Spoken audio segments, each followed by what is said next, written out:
ભારતીય જનતા પાર્ટીના કાર્યકર્તાઓ અને શુભેચ્છકોના સહયોગ સાથે કાર્યકર્તા અને લોકોની અનુકૂળતા માટે ભારતીય જનતા પાર્ટી તેનું સંગઠન લોકો સાથે તેમનો સંપર્ક સાહિત્ય કરી શકે તે માટે સંપૂર્ણ દેશમાં પીએમ મોદીના સૂચનથી અમિત શાહ દ્વારા દરેક જિલ્લામાં કમલમ કાર્યાલય બનાવવામાં આવી રહ્યા છે. ગુજરાત ભાજપ પ્રદેશ દ્વારા પણ દરેક જિલ્લામાં ભાજપના નવા કાર્યાલય નિર્માણ પામી રહ્યા છે. ત્યારે નવસારી જિલ્લામાં નેશનલ હાઈવે નજીક અંદાજિત 10 કરોડ રૂપિયાના ખર્ચે અદ્યતન નૂતન કમલમ કાર્યાલયનું નિર્માણ કરવામાં આવશે, જેનું ખાતમુહૂર્ત નવસારીના સાંસદ અને ગુજરાત ભાજપ પ્રદેશ પ્રમુખ સી.આર. પાટીલના હસ્તે કરવામાં આવ્યું હતું.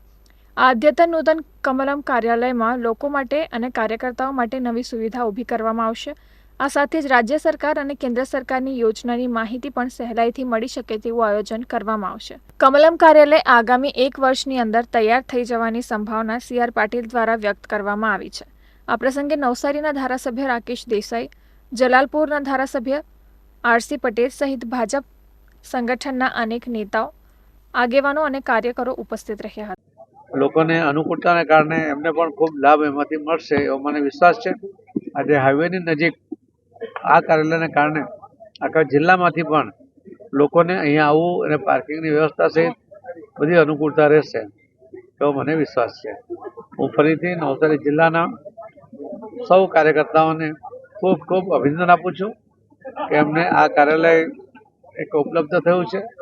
એની શરૂઆત આજે થઈ રહી છે અને લોકોની અનુકૂળતા માટે એમનો સદુપયોગ થાય એવી એમની પાસેથી અપેક્ષા છે. ધન્યવાદ.